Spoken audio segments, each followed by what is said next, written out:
পঞ্চায়ত নিৰ্বাচনৰ সময়ত কংগ্ৰেছ দলত অন্তকণ্ডল যোগ্য প্ৰাৰ্থীক টিকটৰ পৰা বঞ্চিত কৰাৰ অভিযোগ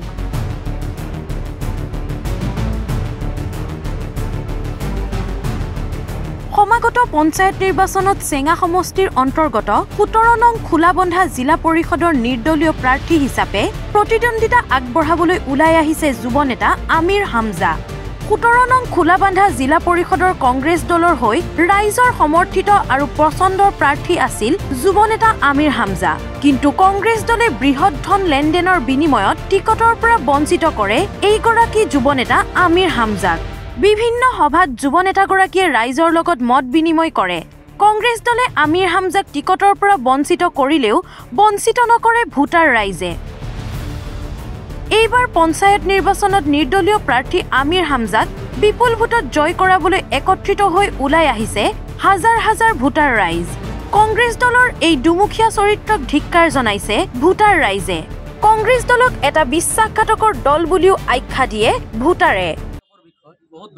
দুখ লগা বিষয় এইটো মই মোৰ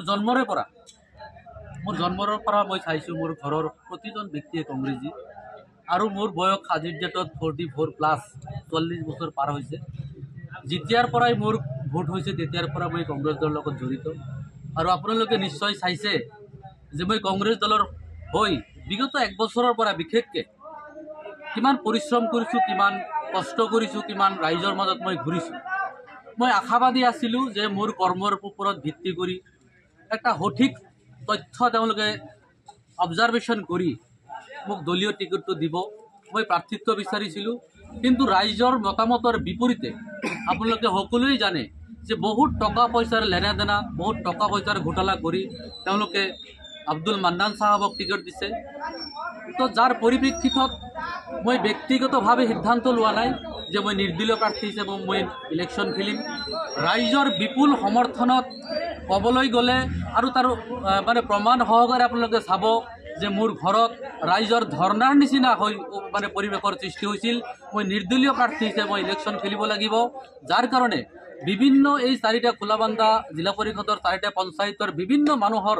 অনুৰোধৰ বিনিময়ত মই নিৰ্দলীয় প্ৰাৰ্থী হিচাপে মই এই খোলাবান্ধা জিলা পৰিষদত মানে প্ৰাৰ্থিত্ব মই আগবঢ়াইছোঁ ক'ব খুজিছোঁ তাৰমানে আমি ৰাইজে আমাৰ হাইকমাণ্ডে যোনটো টিকটৰ ওপৰত খেলি মেলি কৰিছে তাৰ ওপৰত আমি খুবেই অসন্তুষ্ট হৈছোঁ সেইকাৰণে অসন্তুষ্ট হৈছোঁ হাইকমাণ্ডে কংগ্ৰেছী মানুহক চিনি নাপায় আজি যে মান্নানক হাইকমাণ্ডে টিকেট দিছে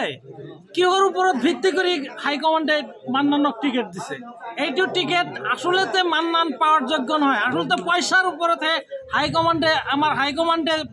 কংগ্ৰেছৰ হাইকমাণ্ডে চিনি পায় পইচাৰ ওপৰতহে মান্নানক টিকেট দিয়া হৈছে নচেত মান্নান কোনো দিন একদিনৰ কাৰণেও আমাৰ কোনো এটা জিপিতো একদিনৰ কাৰণেও সেই অহা নাই আমাৰ ওচৰত অহা নাই তাক আমি চিনিয়ে নাপাওঁ নগৰপেৰাৰ পৰা ইমনুল হুছেইনৰ ৰিপৰ্ট ডি নিউজ আৰু ডি নৰ্থ ইষ্ট